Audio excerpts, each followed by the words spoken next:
Bonsoir et bienvenue dans l'Africa Newsroom. À la une ce soir, débat au Conseil de sécurité de l'ONU sur le financement des opérations de maintien de la paix en Afrique, notamment dans la région du Sahel en proie à une multiplication des attaques terroristes. La force militaire conjointe de la région est dépassée, notamment en raison du manque de ressources, mettant en péril le fonctionnement de la mission. Les dirigeants du G5 Sahel plaident pour un budget fixe accordé par les Nations Unies.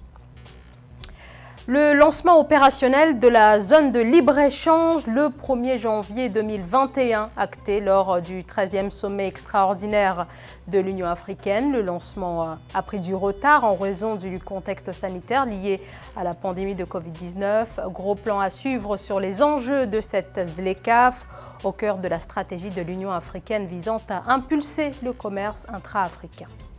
Le numérique à la portée de tous, volonté affichée du continent.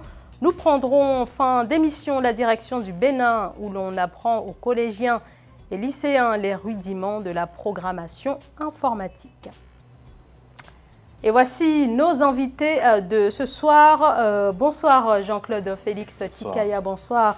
Vous êtes chercheur à l'Institut de prospective et de sécurité en Europe. Merci à vous d'avoir accepté notre invitation. Sur ce plateau également, Simon Tedga, bonsoir. Bonsoir. Bonsoir, vous êtes écrivain, directeur de collection et consultant en politique et stratégie de défense. Merci à vous également d'avoir accepté notre invitation.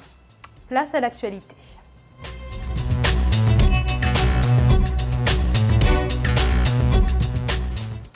Alors qui, pour financer la force militaire du G5 Sahel, plus de 3 ans après le lancement de la force militaire conjointe, la question se pose toujours car les financements promis, notamment par les Occidentaux, ne sont pas suffisants et faisant face à la difficulté de mobiliser des ressources, c'est vers les Nations Unies que s'est tourné une nouvelle fois le G5 Sahel qui veut un budget fixe. Le G5 réitère sa volonté de sanctuariser son financement en le plaçant sous le chapitre 7 de la Charte des Nations Unies.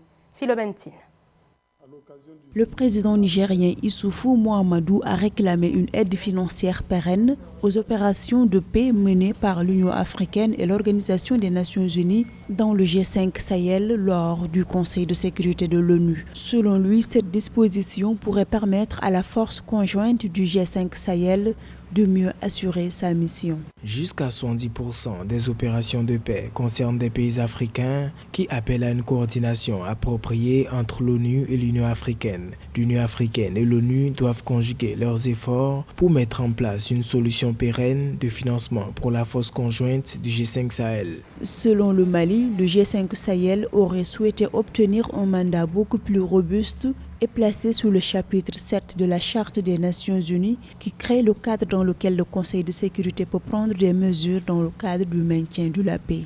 Ce sont des appels qui rentrent évidemment dans un cadre tout à fait légal et légitime. Lorsque nous voyons les tensions budgétaires que la majeure partie des États du G5 Sahel ont connues, c'est donc alors une impérieuse nécessité pour la communauté internationale, notamment les Nations Unies, d'accompagner le G5 au Sahel. Les difficultés de financement du G5 Sahel sont parties essentiellement de l'administration américaine avec le président actuel Donald Trump. À noter que les États-Unis opposent jusqu'à présent un refus contre le financement de cette force anti-djihadiste par l'ONU. Ils privilégient la relation bilatérale. Faisant face à la difficulté de mobiliser des ressources, le G5 Sahel reste également confronté à un manque de transparence sur la gestion des fonds. Alors en effet, la France soutient l'intégration du G5 Sahel dans le financement onusien. On l'a vu dans le sujet que les États-Unis s'y opposent encore. On verra ce qui va se passer en janvier, en tout cas après l'investiture du président Joe Biden. Alors ce qu'il faut retenir également, c'est que, comme le dit le secrétaire général adjoint des Nations Unies, le G5 a besoin de ce financement. Mais voilà, on le répète encore, les États-Unis s'y opposent. Alors ma question, c'est de savoir, est-ce que l'obtention d'un budget fixe de la part de l'ONU ne va pas transformer la force du G5 Sahel en une force onusienne finalement? Est-ce que ça ne signerait pas tout simplement la fin de la force G5 Sahel? Non, parce qu'ils pourraient garder tout à fait leur autonomie. Ce qu'on peut dire, c'est que ce financement est le nerf de la guerre, le nerf de la riposte face pas seulement aux conflits terroristes, mais parce qu'à l'intérieur des critères et du projet du G5, il y a les questions économiques, les questions des préventions, tout ce qui viendrait travailler de manière complémentaire, aider les États qui sont eux aussi étranglés avec leurs fonds propres. Hein. Il suffit de regarder ce qu'ils octroient pour leur sécurité nationale devant une guerre asymétrique, donc internationale. Ça a été dit et souligné dans votre reportage que les conflits mondiaux à 70% ont pour théâtre le continent africain.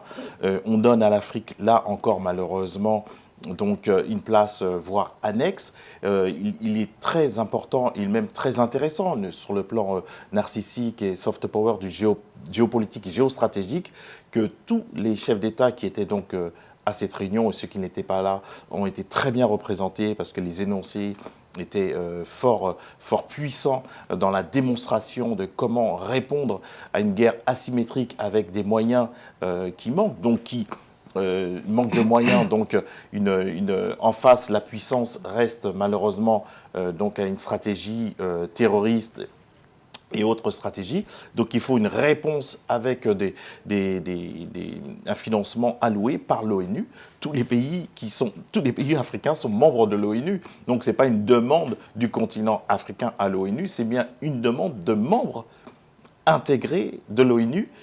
D'autres bénéficient de budgets militaires et d'aides militaires liées à l'ONU et d'autres organisations beaucoup plus puissants, beaucoup plus robustes. Il est normal que l'Afrique se rebiffe. Simon Tedga, est-ce que vous aussi vous êtes d'accord avec l'idée selon laquelle même si ce financement est accordé au G5 Sahel, il n'y aura pas d'impact dans la direction des opérations et du coup peut-être que la force du G5 Sahel n'aura que de nom le G5 Sahel, mais sera bel et bien dirigé par l'ONU. Oui, alors je pense qu'il faut peut-être prendre les choses dans leur genèse. Le G5 a été créé effectivement pour que les États soient impliqués dans la défense de leur sécurité, c'est-à-dire pour leur sécurité. Et il y a eu beaucoup de promesses, des promesses qui venaient de l'Europe. Et il n'y avait pas encore effectivement l'implication que l'on souhaite maintenant de l'ONU, mais l'Europe et même certains pays asiatiques et même les pays du Moyen-Orient qui s'étaient engagés à donner de l'argent, à financer cette opération. Alors on constate, comme il a dit, que ça ne marche pas. Alors qu'est-ce qu'il faut faire? Puisqu'on constate qu'il y a toujours de la misère, parce qu'il y a la guerre, mais derrière cette guerre, il y a la misère, il y a les difficultés de vie, il y a des gens derrière qui souffrent énormément. Donc il faut absolument résoudre ce problème, donc il faut trouver les moyens. Alors, il l'a dit si bien que si les pays africains s'adressent à l'ONU, ils ne s'adressent pas à un étranger, ils s'adressent à une organisation qui les a intégrés depuis longtemps. Et il est d'ailleurs pour l'intérêt de tous, puisque l'ONU est là pour la sécurité et la paix mondiale, l'intérêt de l'ONU, qu'il n'y ait pas de problème non plus dans cette région du monde. Donc je trouve quand même que l'ONU, en intervenant financièrement, effectivement aura un regard sur, un peu plus que maintenant, sur ce qui se passe là-bas. Mais est-ce qu'on peut faire autrement? Jean-Claude Félix Tchikaya. Oui, surtout que la demande qui est faite, elle est faite publiquement, donc le regard sera public, les crédits aussi et la gestion. En même temps, c'est quelque chose d'intéressant pour des États qui parfois ne sont pas assez rigoureux avec leurs propres fonds. Qu'est-ce qui est alloué aux questions de défense. Est-ce que le problème ne va pas se jouer dans les orientations que les 5 chefs d'État du G5 Sahel souhaitent donner à la force? Non, on voit bien le refus américain. Le refus américain, c'est la démonstration d'États qui veulent instrumentaliser aussi sur le plan géopolitique et géostratégique la défense dans l'aide qu'ils apportent au combat contre le terrorisme en Afrique. Le fait de laisser la France toute seule et ensuite dire que la France est seule ou trop seule ou pas assez accompagnée, ou dire qu'elle a un comportement néocolonial, on est dans tout néocoloniaux, en tout cas, on est dans un paradoxe le plus complet. les États se doivent, pas seulement dans l'état actuel des choses sur le plan économique, la force G5 n'est pas assez puissante. Donc, il se retourne vers l'ONU, qui a dans ses critères tout à fait ce mandat de venir en aide sur ces questions. Il faut savoir aujourd'hui, et tout le monde le sait, je pense que l'urgence sanitaire et humanitaire est là et frappe pas seulement aux portes des pays du Sahel. L'urgence sanitaire, sociale et humanitaire est déjà le résultat de l'impact pas seulement du Covid, mais aussi terroriste, donc des milliers d'enfants, des millions d'enfants qui ne vont plus à l'école et autres. Donc les États n'ont pas assez de ressources pour répondre à tous ces défis. Moi, la question qui se pose, c'est est-ce que ces ressources seront suffisantes pour juguler les difficultés? Je pense qu'il faut mettre quelques réserves parce qu'effectivement, c'est la force militaire qui est en jeu ici. Est-ce qu'en apportant des financements, est-ce que ça suffit? Est-ce qu'il ne fallait pas penser plutôt à donner d'autres moyens, des moyens militaires qui peuvent effectivement apporter plus de solutions que le simple fait de financer, parce que cet argent va tomber dans les mains des gestionnaires qui ne sont pas toujours des gens très délicats, et on ne sait pas vraiment, même s'il y a une surveillance, même s'il y a n'importe quoi, est-ce que ce sera vraiment efficace? Moi, cette question, moi, je me la pose quand même. Mais ceci est prévu, justement, la demande, c'est d'abord sur une question de défense et militaire. Le Niger, par exemple, qui dit qu'elle va doubler son armée en termes d'effectifs dans 5 ans. Donc, le fait d'acter cela, de pouvoir le financer, mais la formation pour lutter contre le terrorisme, c'est plusieurs années. C'est au minimum pour former vos troupes, c'est 2 ans, 3 ans, 5 ans pour qu'ils soient performants. Donc en attendant, c'est à chaque fois être dans les deux directions. C'est combattre et former pour mieux combattre, développer l'économie pour mieux combattre sur le plan économique, mieux développer le social pour en même temps répondre aux urgences, mais aussi continuer la politique locale, les politiques régionales. Donc c'est vraiment un travail sur on peut dire 3 éléments force, 3 défis, c'est-à-dire le développement économique, le développement social et la réponse régalienne de défense qui n'est pas seulement locale, régionale, continentale, mais internationale sur une guerre asymétrique, parce qu'il y a quand même des répercussions ricochets qui ne viennent pas seulement du continent africain, mais qui ont pour théâtre le continent africain. Oui, mais on se demande toujours d'où viennent ces terroristes. C'est vraiment un problème. Il faut le résoudre. En tous les cas, la menace s'est étendue ces dernières années. Le Mali, le Niger, en tout cas dans les 5... Toute la région, le Tchad. Voilà, les 5 pays du Sahel. Est-ce que le G5 Sahel, tel que conçu, peut véritablement être la solution? La force implique uniquement 5 pays, alors qu'on sait que la menace concerne l'ensemble du continent, bien sûr à des degrés différents, mais concerne quand même tout le continent. Est-ce que ça peut être réellement la réponse? Merci de votre question, c'est exactement cela. Je ne pense pas que même avec un budget aussi robuste, à 5, devant des terroristes qui, bien sûr, eux, sur le plan géostratégique, se jouent des frontières et vont un peu plus vers le Bénin, parfois, vers la Côte d'Ivoire, avec vraiment cette vision du califat qui n'a pas de frontières. Donc, c'est vrai qu'il faudrait une réponse plus robuste qui soit au moins continentale. Donc, sauter la partie continentale, aller à l'ONU, ils reviendront vers l'Union africaine qui fait même un petit peu plus qu'il y a 1 an ou 2 ans, mais là aussi, ils vont devoir, notamment sur la réponse en termes de défense, devoir monter en gamme. Simon Tedga. Oui, mais moi, je pense que je ne vois pas très bien comment on va s'en sortir dans la mesure où l'Union africaine n'a pas d'autorité sur les États pour former des troupes ou pour les aider, même pas les moyens d'aider les pays vraiment à constituer une armée qui peut combattre. Donc je crois qu'une formule qui réunit 5 États qui sont conscients de la menace, qui vivent cette menace sur leur terrain, chez eux, je pense que si on leur donne des moyens, moi je trouve qu'une concentration de moyens sur ces États peut produire plus d'effets que si on en prenait d'autres qui n'ont pas... Mais élargir, ça permettrait justement de pouvoir rassembler ces moyens-là entre ces... Oui, mais on les diminuerait en même temps, puisque si vous voulez, moi je pense que la force va avec la concentration. Si vous avez 5 pays, et là il a cité le Niger qui est prêt à doubler son armée, je pense qu'il faut passer par ces genres sur ce schéma-là, où les pays qui s'engagent, parce qu'en réalité, quand on regarde même l'Europe, en Europe, quand il y a un problème militaire, il n'y a que la France. Et qui d'autre? Pratiquement la France est seule quand il faut agir pour l'Europe actuellement. Et il faut qu'il y ait en Afrique des pays auxquels on donne des moyens et qui peuvent mobiliser les militaires et les armements. Je pense qu'on a besoin de ça. Mais imaginez que l'Union africaine monte, entre guillemets, une armée où on donne les moyens aux pays pour monter quelque chose qui va se battre contre les terroristes. Moi, je trouve ça un petit peu irréaliste. Alors, je reviens quand même un peu à ma première question, c'est-à-dire ces doutes.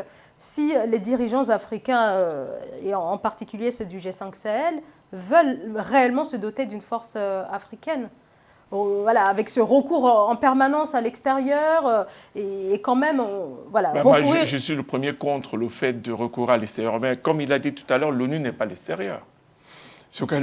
Oui, mais sauf que l'ONU aura son droit de regard dans les orientations, dans les stratégies. Oui, mais quand on dit l'ONU, l'Afrique est dedans. Je veux dire, non, c'est-à-dire l'ONU, c'est un parent. On n'est pas extérieur, on n'est pas étranger à son parent. Oui, mais lorsque le budget vient uniquement d'une seule et même organisation... On peut peut-être le prendre autrement. Quand il y a des votes très importants, même des votes, il n'y a pas de vote non anodin à l'ONU, tous les pays, notamment les pays puissances, demandent et vont, entre guillemets, draguer les voix des États africains. Ouais. Et beaucoup de ces puissances ont des casernes, et plus que des casernes, dans beaucoup de pays africains. Et ont aussi d'autres puissances, la puissance économique. Donc, l'ONU, c'est vraiment la maison commune de tous les pays du monde. Et c'est vrai que les 5 pays du Conseil de sécurité, certes, ont une puissance extraordinaire, mais qui n'est pas seulement une puissance économique et de force de frappe. Ils ont besoin aussi des pays, et d'ailleurs, les chefs d'État peuvent mieux gérer sur le plan géopolitique quand ils vont lever la main dans un sens ou dans l'autre, quand il y a une question de défense qui peut déstabiliser et qui déstabilise déjà des États.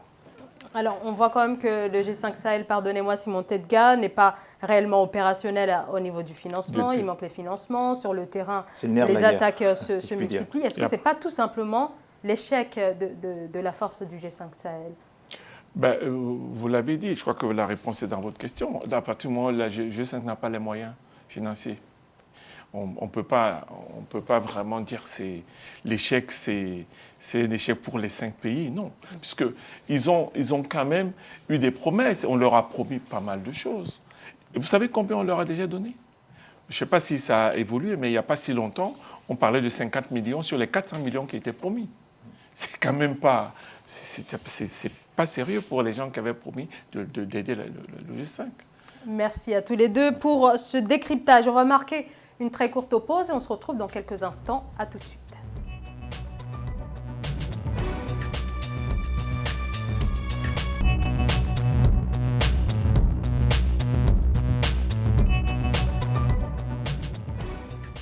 De retour dans l'Africa Newsroom, deuxième partie, Jean-Claude Félix Chikaya est toujours avec nous, chercheur à l'Institut Prospective et Sécurité en Europe. Simon Tedga est également sur ce plateau, écrivain, directeur de collection et consultant en politique et stratégie de défense. Place au grand angle.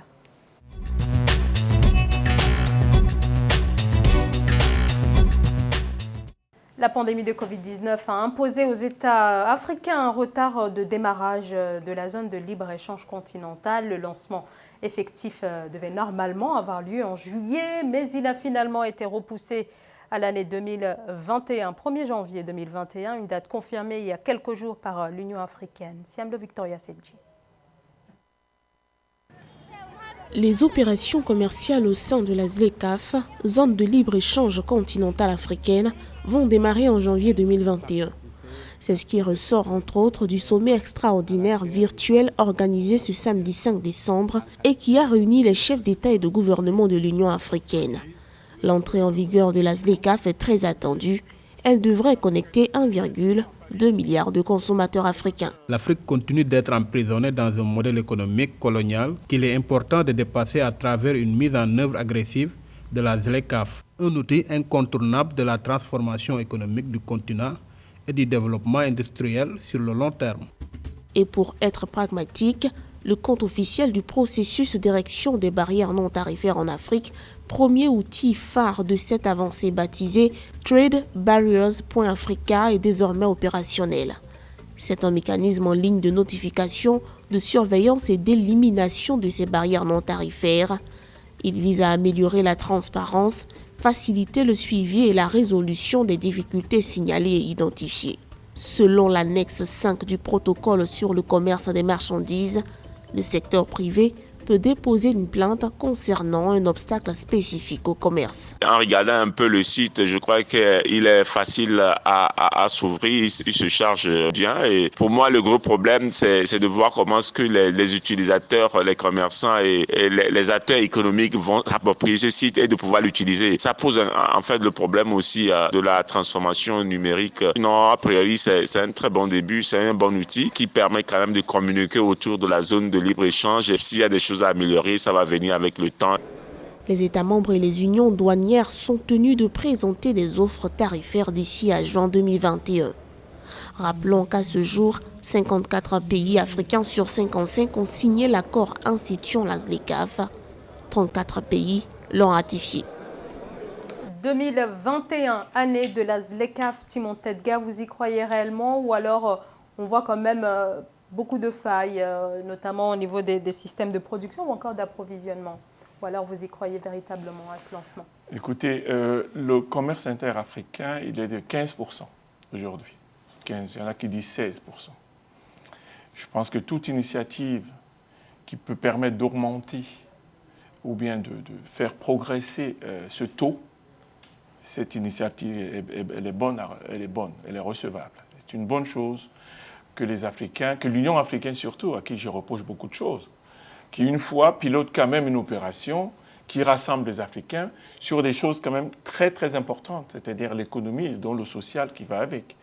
Et je pense, moi je suis optimiste, je suis optimiste tant qu'on n'a pas essayé, c'est quelque chose qu'on attendait parce qu'il faut quand même qu'il y ait, disons, de temps en temps des signes qui montrent que l'Union africaine rassemble des pays africains et qui fait quelque chose que l'Union africaine prend des initiatives. Et là, c'est une bonne initiative qui n'est d'ailleurs pas de l'Union africaine seulement, parce que le rôle du Maroc est très, très important dans cette affaire de ZLECAf. Parce que je pense que le retour du Maroc a fait beaucoup, beaucoup de bien à l'Union africaine par rapport à cette question du marché, entre guillemets, commun. Et alors, il y a des critères. Il y a des critères, je peux dire qu'on va évoluer dans la discussion, mais c'est vrai que comme c'est un bébé, il va falloir le faire marcher. On verra, il y aura certainement des ratés. Mais de toute façon, le fait que les ZLECAf existent est une bonne nouvelle. Jean-Claude Félix Tchikaï. Oui, je partage l'optimisme réaliste, être un afro-réaliste et optimiste. La volonté suffit parfois à avoir cette stratégie. Tout à l'heure, on parlait d'une ère de la guerre sur le plan économique, sur le plan du financement. Un continent puissant sur le plan économique. Pour l'instant, malheureusement, l'Afrique pèse seulement 4% sur le PIB mondial. Les échanges intra-africains augmentent parfois ou oscillent entre 15, 16 et 17%. Et vers l'Europe, on peut aller de 40, 50, 60%. Et pareil pour les autres continents. On voit bien que l'Afrique reste dépendante sur le plan économique, mais les potentialités sont extraordinaires pour que l'Afrique devienne en fait ce qu'elle doit devenir, une économie forte et puissante. Donc moi je place beaucoup d'espoir, pas seulement sur un optimisme qui serait celui de la volonté. Il y a vraiment le discours de M. Issoufou était une très belle synthèse qui a bien souligné aussi que sur les 54 pays, il manque encore l'Érythrée, que 34 ont ratifié, que même si certains traînent les pieds, mais ils ne vont pas traîner les pieds longtemps parce que la dynamique va être grande et que personne ne veut rater cette dynamique parce que ça va non seulement rendre chaque pays plus fort sur le plan économique, mais même les organisations économiques qui sont nombreuses, les organisations régionales, sous-régionales sur le plan économique. Et tout cela, cette conjonction, ces additions sur le plan économique vont surtout être pourvoyeuses d'emplois, d'innovation. Donc vraiment, sur le plan, il y a le plan de 2063 de l'Union africaine, mais pour les générations d'aujourd'hui, c'est un signe très positif. Simon Tedga, alors pour que ça marche, il faut un changement radical de modèles économiques et on n'en est pas là pour l'heure sur le continent. Je crois qu'il faut quand même donner quelques chiffres qui peuvent intéresser nos téléspectateurs. C'est les critères. C'est-à-dire pour que ce marché-là fonctionne normalement, il y a quelques critères. Il y a les critères d'origine, donc il faut que le produit soit africain. Ou alors avec un pourcentage dans la composition du produit. Ça, c'est en discussion. Parce qu'on peut très bien utiliser la Chine pour produire quelque chose qui est africain. Est-ce qu'on peut accepter que ce soit du Made in Africa? On est en train de faire du Made in Africa, en fait. Donc, ils sont en train de définir ce critère-là. Il y a aussi un autre critère important, c'est la douane. Alors, parce qu'en fait, il s'agit de libérer, il s'agit de supprimer les taxes entre les pays. Il faut faire tomber toutes les barrières. Oui, c'est de ça qu'il s'agit. Alors, il faudra l'objectif, c'est 90% de suppression. C'est-à-dire qu'on ne paiera que 10% de douane entre les pays comme le Cameroun, le Maroc, ou enfin la Côte d'Ivoire ou un autre pays. Donc, c'est quand même des objectifs qu'il faudra atteindre. On peut pas, ça ne se fera pas comme ça tout de suite. Mais il faudra créer une dynamique. Et nous sommes à cette phase-là. Encore une fois, le Maroc, je cite vraiment le Maroc parce que c'est le Maroc qui pilote cette opération et il y a des intérêts importants du côté marocain. Pourquoi? Parce que le Maroc, c'est un pays semi-industriel. C'est un pays qui a des choses à vendre, la manufacture à vendre, le tertiaire avec les banques, avec tout ça. Et là, je pense qu'ils ont beaucoup plus intérêt à ce que ça se... Moi, c'est pour ça que je crois que ça va réussir, parce qu'il y a une volonté forte d'un pays comme celui-là qui, à mon avis, va faire en sorte que ça réussisse. Jean-Claude Félix Djikaya, mais est-ce qu'il n'y a pas quand même une division? Voilà, ça va peut-être fonctionner dans un premier temps pour certains pays, mais pour d'autres, ils seront quand même à la traîne au regard de leur niveau économique. Est touché par des inégalités qui les ralentit, même avec les plus grandes volontés. L'aide qui est, en tout cas la participation sur le débat de tout à l'heure qui est demandé par les 5 pays du Sahel à l'ONU, il va y avoir à l'intra des pays qui vont demander à la ZLECA, pour pouvoir être mieux intégrés à la dynamique économique, d'avoir aussi, au-delà des critères, mais des aides qui leur permettent d'être dans cette dynamique, pour que ne se fabriquent pas à l'intérieur de la ZLECA des pays qui, déjà démunis, sont encore plus démunis par une dynamique portée par des hubs comme le Maroc. Il faut des locomotives, mais on voit bien... on cite même l'Afrique du Sud, tous ces pays. Voilà, on voit bien que pour d'autres organisations continentales ou semi-continentales, que les locomotives ont parfois tendance à avoir des réflexes hégémoniques. Et là, il va falloir que vraiment l'Afrique soit... ça ne va pas être facile, 54 pays. On voit que des organisations... Pour le moment, ils sont 34. Ils vont commencer avec 34. 34, mais on voit bien que déjà... Les autres vont les rejoindre. Pour un autre continent à 27, ce n'est pas toujours évident. C'est pas toujours évident, déjà, à 27 à table et d'accord. Oui, 34. Donc, c'est un défi qui demande pas seulement au monde économique et aux multinationales. D'ailleurs, ça ne va pas faire plaisir à tout le monde que l'Afrique ait une possibilité de devenir potentiellement... Encore qu'ils viendront fort, aussi par la fenêtre. Mais comme la question que vous avez posée sur le changement de prisme et de paradigme, mais surtout de modèle économique. Et Afrique peut-être, mais ils ne sont pas les mêmes au Kenya, au Congo, en Ouganda, au Maroc. Donc, il y a tout un travail. C'est une question de la monnaie aussi. Voilà. Parce que là, vraiment, on rentre justement dans le dur avec toutes les monnaies.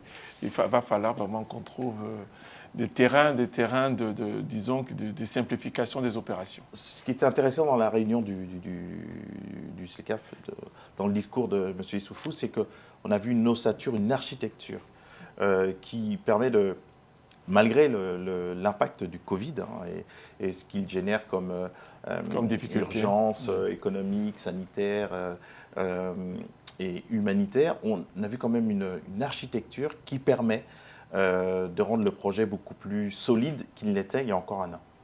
Issoufou va partir bientôt, comme tout le monde sait, s'il ne se représente pas. Il faut donc espérer qu'il y ait des volontés, des hommes, des dirigeants qui veulent vraiment que cela se réalise. Et ça, je ne suis pas tout à fait convaincu qu'il n'y ait pas quelques traîtres dedans. Alors, en tout cas, il y a une stratégie. Alors, il y aura peut-être des dissidences ou des traîtres, mais il y a une architecture et des critères qui vont soumettre sur le plan juridique une fois que le contrat est signé. Parce que oui, tout à fait. C'est une contractualisation des 54. Et bien, de suivre, peut-être. Non, l'engagement, je l'ai dit tout à l'heure, je ne vais pas le répéter toute la soirée, mais il y a l'engagement de certains pays qui compte énormément dans cette affaire. Alors, en revanche, on voit très peu la stratégie mise en place vis-à-vis des pays qui comptent justement sur les recettes douanières. Donc là, on a quand même très peu d'informations à ce niveau-là. Ça fait partie des difficultés. C'est ça qu'il faudra résoudre. On va prendre deux puissances du continent, le Maroc qu'on vient de citer, et le Nigeria. Le Nigeria traîne un peu des pieds sur une question de stratégie. Le Nigeria qui a beaucoup hésité. Et qui a beaucoup hésité, qui n'est pas convaincu encore à 100%.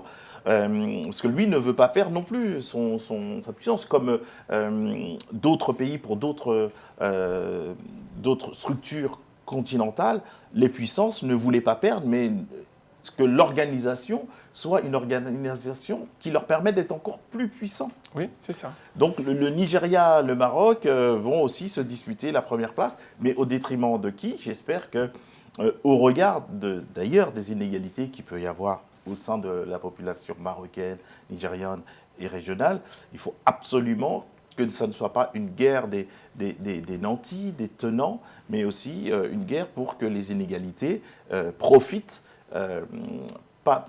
au sens dans une réduction de cette union économique. Oui, mais enfin, disons, nous sommes dans une ère quand même où la société civile a pris une certaine place dans la gestion des affaires. Et on le voit avec la Covid, avec les vaccins et tout ça.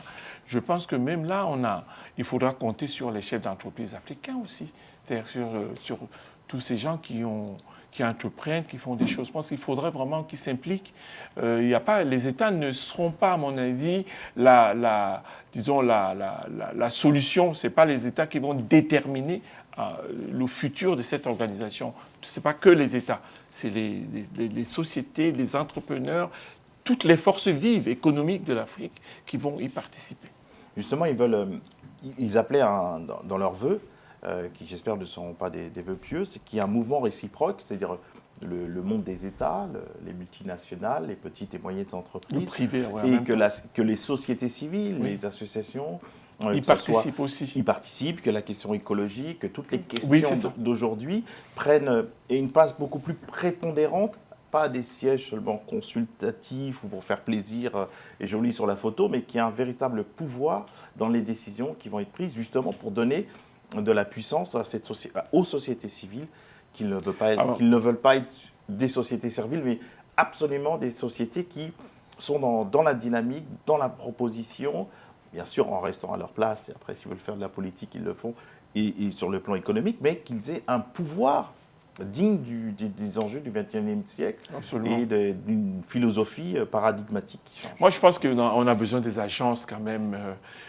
avec des technocrates qui ont fait leurs preuves dans d'autres régions, peut-être, qui connaissent peut-être comment marche le marché européen, comment va le marché européen, comment toutes les arcanes de ce type de choses. Je pense qu'on en aura besoin. On a besoin de beaucoup de monde pour réussir. J'allais dire des millions, mais oui, je vais peut-être passer le million. On a des millions de compétences de cet ordre-là. Donc, continent qui, justement, ne demandait que cela pour avoir pas seulement un emploi, mais pour participer à cet essor économique. Alors, quelques chiffres encore, il faut que les gens comprennent que c'est un marché d'1,27 milliard d'individus. nous sommes quand même dans des proportions très, très intéressantes en termes de marché économique. Le plus vaste marché commun. Quand on prend l'Europe, quand on prend l'Asie, l'Amérique du Nord, l'Afrique sera, par le nombre de ses consommateurs potentiels, un grand, grand marché. C'est pour ça, justement, que tous ces garde-fous, il faut absolument qu'on les mette pour que vraiment ça ne déraille pas. Mais attention, on ne pèse que 4% du PIB. Les autres puissances ne vont pas nous laisser faire, même si dans les discours, tout cela fait plaisir à dire et à entendre, de voir que l'Afrique s'organise, devient puissance. Donc ça va être aussi des guerres économiques sur le plan des influences. Absolument. Non, il faut avoir présent à l'esprit que nous sommes dans un monde de concurrence. Dans un monde, il n'y a pas de gentillesse, il n'y a pas de sympathie pour l'Afrique. Nous sommes dans un monde où la géopolitique, elle embrasse tout, sur l'économie, la force militaire et tout. Donc, si on nous laisse contrôler l'économie, on ne pourra pas nous contrôler sur d'autres choses. Donc, l'économie africaine, même si on a un marché, on verra la Chine, on verra la Turquie, tout le monde. Qui sont déjà là. Voilà. Alors, peut-être très, très rapidement, avant la pause, on ne l'a pas évoqué, mais quand même, l'impact de la crise sanitaire mondiale liée au coronavirus, est-ce que l'impact ne va pas forcer les États africains à revoir leurs ambitions Elles peuvent les revoir, par rapport à cette zone de libre-échange? Elles peuvent les revoir dans un investissement dans leur organisation sanitaire. Parce qu'avant que le Covid apparaisse, quand il est apparu, il y avait de grandes craintes que moi je trouve légitimes sur le continent africain, qui n'étaient pas tous empreints de préjugés et de racisme à l'égard de l'Afrique. C'est que beaucoup, d'ailleurs, de nantis ou ceux qui ont un peu d'argent, dès qu'ils ont une pathologie, vont à l'extérieur. Donc ça veut bien dire ce que ça veut dire, et notamment les dirigeants. Donc l'état sanitaire pour de nombreux pays en Afrique n'est pas, je ne vais pas dire au niveau, mais n'est pas assez robuste, n'est pas assez, donc n'occupe pas assez le territoire de chaque territoire et en termes de qualité. Donc plus on va investir sur la santé, plus on va investir en termes de formation et autres, ça aussi, ça participe à la santé économique des habitants. Donc cet investissement-là, par ricochet, va dynamiser la ZLECAf et les économies africaines. Moi, si j'étais vraiment un expert sollicité dans cette affaire, je dirais qu'il faut constituer des vrais pôles industriels. C'est-à-dire qu'il y a des États qui savent faire certaines choses déjà, il faudra les renforcer. Bon, je prends par exemple le cas du Sénégal, où la médecine est toujours bien réputée. C'est dans ce pays-là qu'on peut, par exemple, à travers cette organisation, donner les moyens pour qu'il y ait, par exemple, une industrie pharmaceutique. Je donne ça comme un exemple. Et puisque vous parlez de la Covid, tout le monde sait que l'Afrique a très bien résisté à la Covid. Alors, je précise comme l'impact économique. On sait que plusieurs États africains vont entrer ou sont déjà entrés en récession. Oui, alors il y a une prise de conscience. Il y a une prise de conscience internationale sur la nécessité de travailler sur le sanitaire. Je pense que ça n'échappe même pas à l'Afrique. Donc, je pense qu'on peut s'approprier, on peut prendre cette question comme une question économique également et créer des conditions qui font en fait que la Covid soit plutôt minimisée par rapport à l'objectif. Il est sûr que la question du Covid sur les impacts multiformes, multidimensionnels, qui pour chaque pays que cela occasionne et comment ça impacte, ils vont devoir et ils y répondent. Mais on voit bien que, pas seulement le continent africain, que les pays et les organisations sont obligés de se réunir pour répondre de manière robuste et de manière efficiente contre les effets et les impacts du Covid. Répondre seul contre le Covid, je ne sais pas quel pays arrive ou fait semblant d'y arriver. Ça pose la question des exportations. Certains pays, il y a des paradoxes où il pourrait y avoir tout sur le pays et on va chercher ailleurs ce qui est possible de développer sur place. Oui, je pense que les réponses ont été vraiment par État. La Covid a eu des réponses par État. C'est-à-dire que la réponse donnée par le Niger n'est pas tout à fait la même que celle que le Sénégal a donnée, celle que le Cameroun, Madagascar, qui a été vraiment à la une dans cette affaire. Ce ne sont pas des réponses qui étaient, disons, concertées. Chaque État a essayé de combattre et avec succès la Covid. Moi, je trouve que c'est pas mal. Et maintenant, l'idée serait peut-être que tous se retrouvent, en tout cas disons les missions qui s'occupent de la Covid, par exemple, les missions de chaque État se retrouvent pour réfléchir pour une réponse peut-être globale ou concertée la prochaine fois. Parce que cette fois-ci, non. Chacun essaie de répondre et ça a donné des résultats qui ne sont pas mal. Merci à tous les deux. On marque une courte pause. Restez avec nous. À tout de suite.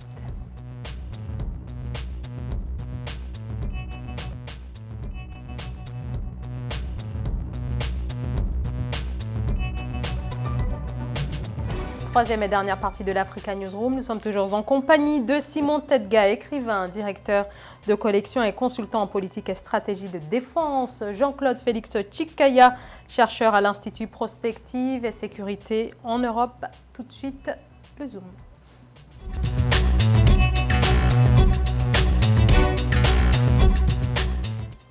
Le numérique, l'avenir du continent, surtout quand on sait que 85% des emplois futurs, c'est-à-dire d'ici à 2030, n'existent pas encore aujourd'hui. L'outil Internet et informatique prend de plus en plus d'importance dans l'économie. Seulement, voilà, actuellement, seul 1% des élèves africains sortent de l'école avec des notions en la matière. Pour inverser la tendance, les acteurs multiplient les enseignements, notamment du codage à l'endroit, notamment des plus jeunes. Illustration au Bénin dans ce reportage de Leftionou. Espérance Eloyon Avansenko, professeur certifié des sciences de la vie et de la terre, bénéficiaire du programme Africa Code Week, s'attelle à initier les collégiens au langage informatique et le codage. Objectif, former les apprenants à la programmation informatique et transmettre le savoir à travers l'outil informatique. Ces apprenants du groupe 2 et 1 du CG1 d'Alada se sont illustrés dans le cadre du concours Africa Code Week Challenge 2020. Ils ont remporté la 2e et 3e place du concours au plan national. On utilise parfois le coding pour apprendre des cours de biologie, des cours de géologie, la mathématique. Ça nous permet également d'enseigner le français et de faire un peu de tout. À travers des formations, Africa Code Week œuvre pour l'éveil de l'esprit et l'innovation basée sur le langage informatique. En collaboration avec plusieurs ONG, notamment Access to Computer for Every Girl, Africa Code Week initie la gente féminine à l'outil informatique et la programmation ludique. Depuis 2016, nous formons les filles à l'outil informatique dans le Bénin. Actuellement, nous sommes à plus de 1500 filles formées à la programmation et à l'informatique de base. Pour l'édition 2020, l'initiative mise sur son application mobile Africa Code Week qui permet de s'auto-former au langage informatique afin d'atteindre le plus grand nombre d'enseignants et de jeunes. Nous avions à notre actif au niveau du Bénin formé plus de 5000 volontaires et enseignants. Depuis 2015, nous avions pu toucher près de 30 000 enfants jeunes grâce à des séances d'initiation au codage informatique. Les prochaines années, certainement, nous serons avec eux. Nous allons revoir l'organisation et mieux les accompagner pour beaucoup plus d'impact dans le monde scolaire. Pourquoi pas étendre à d'autres secteurs. A noter qu'en 2020, au plan continental, 54 pays implémentent l'initiative Africa Code Week pour un impact de plus de 4 millions de jeunes formés au codage informatique grâce à SAP, ses partenaires et volontaires. Jean-Claude Félix Chikaya, est-ce qu'il faut multiplier ce type d'initiative qui, pour l'instant, vient des initiatives qui viennent surtout de particuliers et non réellement du gouvernement qui semble ne pas se saisir de l'importance du numérique pour le moment? On prend conscience, en tout cas ce sujet est remarquable et surtout l'initiative est à féliciter et à pousser, justement parler des États tout à l'heure sur le plan économique, comment passer à côté du numérique, comment passer à côté des enjeux du numérique et notamment dans la formation scolaire. Et là c'est un exemple. Je vois que les 54 pays sur le plan des ONG veulent reconduire cette initiative. On parle de l'objectif de 4 millions. On a un peu plus d'1 milliard d'Africains. Donc il faut absolument que les États prennent en compte cet enjeu. Sinon, ça va impacter tous les autres sujets qu'on vient d'aborder, parce que il n'y a pas de... Plus de 80% des prochains métiers se feront à partir et avec, et voire pour le numérique et son développement. Donc c'est incontournable. Donc on est quasiment à la faute étatique, voire de stratégie, de ne pas donner les moyens au développement du numérique dans la formation, sur le plan scolaire et sur le plan de l'enseignement supérieur. Simon Tedgar. Oui, je crois qu'il faut qu'on dépasse le cadre des slogans et qu'on rentre vraiment dans une volonté de rendre le numérique accessible à la jeunesse. Pas seulement à la jeunesse, aux populations, parce que de toute façon, nous sommes à l'ère numérique, à la digitalisation de la société. Tout le monde aujourd'hui, ou presque, a un portable. Et dans le portable demain, il y aura moyen de pouvoir l'utiliser pour son cours. Je ne sais même pas si ça se fait déjà, je pense que ça se fait déjà. Et il faut donc qu'il n'y ait pas d'inégalité. Il faut donc vraiment réduire la fracture. Il s'agit vraiment de fracture numérique par rapport au reste du monde. Genre, on ne peut pas comparer l'Asie à l'Afrique. Je veux dire, à l'Asie, ça c'est des choses qu'ils ont fait peut-être il y a 50 ans. Et on peut aller... alors, il faudrait vraiment qu'on prenne les bouchées doubles. Il faut que ça se fasse, mais avec une volonté réelle de le faire pour tout le monde. Et ça coûte excessivement cher, parce qu'il y a un contraste entre, par exemple, les régions où il n'y a même pas de salle de classe, où les gens... où alors les toits sont ouverts, enfin des salles de classe à ciel ouvert, et une classe fermée avec des machines. On voit le gap. Il faut un investissement. Ah oui, important. On voit le gap, c'est vraiment, il y a encore beaucoup à faire. Et c'est même pas mal, parce que finalement, c'est ce que j'ai l'habitude de dire, nous sommes un gisement disons, de quoi? De progrès. C'est-à-dire que tout est à faire chez nous, tout.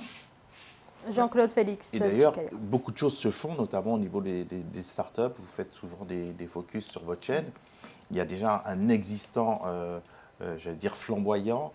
C'est même assez bouleversant de regarder avec peu de moyens ce qui peut être fait et ce qui pourrait être fait avec un peu plus de moyens ou beaucoup plus qu'on n'aurait pas, qu'on ne doit pas encore aller chercher à l'extérieur, parce que à l'intérieur même des 54 pays, on parlait de la ZLECAf, il y a des millions potentiels de femmes et d'hommes qui peuvent innover sur le plan du numérique. Tout ne se fera pas le numérique, avec le numérique et avec l'État. Donc c'est donner une force qui peut partir par une impulsion étatique, mais que le monde économique aussi, à l'intra, aide à son propre renouvellement et développement par lui-même, mais aussi par... Là encore, on parle de marques qui viennent de l'extérieur sur le plan du numérique, qui aident d'emblée, ou de manière par définition, étant donné qu'on n'a pas de marque encore africaine sur le plan numérique. Donc il ne faut pas seulement se dire comment on va mieux se servir du numérique, mais comment on va servir le numérique continental, mondial, dans la création et l'innovation. Ce n'est pas seulement se servir d'une machine et savoir se servir, mais participer au monde numérique. Là aussi, c'est une guerre économique et les potentialités financières d'un gain d'innovation numérique sont incommensurables. Alors, un mot sur le codage. Le codage, c'est la programmation. Alors, ce qui est intéressant dans ce sujet, c'est qu'on apprend aux enfants à programmer. Alors, programmer, c'est quoi en fait? C'est donner des ordres à l'ordinateur. Et ça, ce n'est pas accessible à tout le monde. C'est pour ça qu'il faut quelques préparations. Donc, ça s'adresse à une classe qui est déjà formée, qui a déjà acquis certains outils. Donc, on est vraiment là et ça pose un problème général de l'éducation.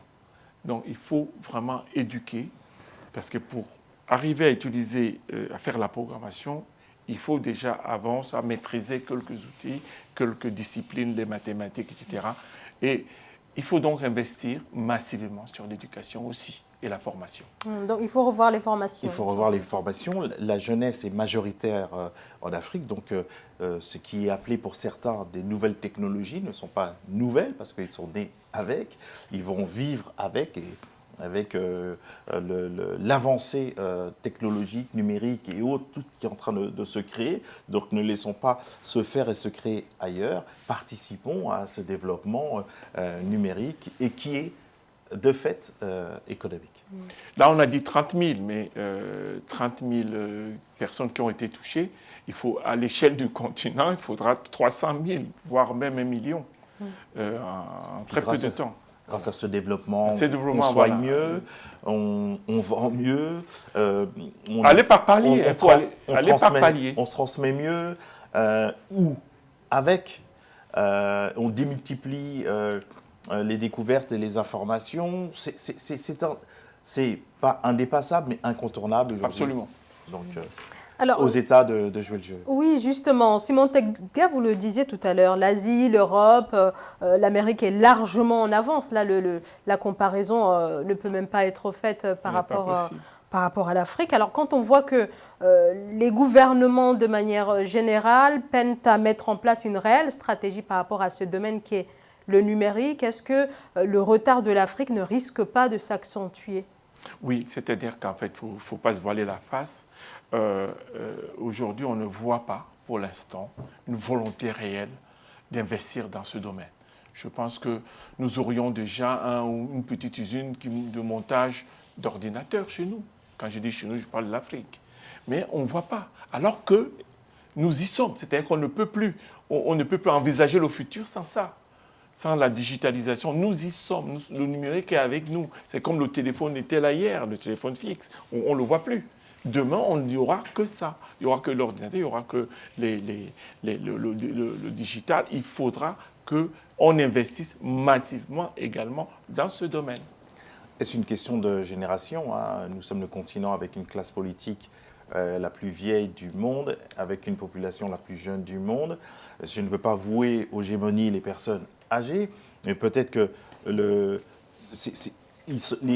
jeunes générations majoritaires en Afrique, même les plus démunies, sont familiarisées et aussi par le monde et socialisées par le monde numérique, ce que n'ont pas été certaines générations. Donc, dans leur vision stratégique, dans leur paradigme, c'est peut-être pas assez présent. Donc, dans le renouvellement politique qui est à chaque fois appelé de ses voeux, et dans le monde économique, c'est aussi sur ce type de segment qu'on arrive à percevoir. Ils connaissent même l'ordinateur, ils l'ont utilisé. Apercevoir que l'intergénération est une dynamique aussi souvent gagnante pour ceux qui savent la voir et la faire vivre de manière positive.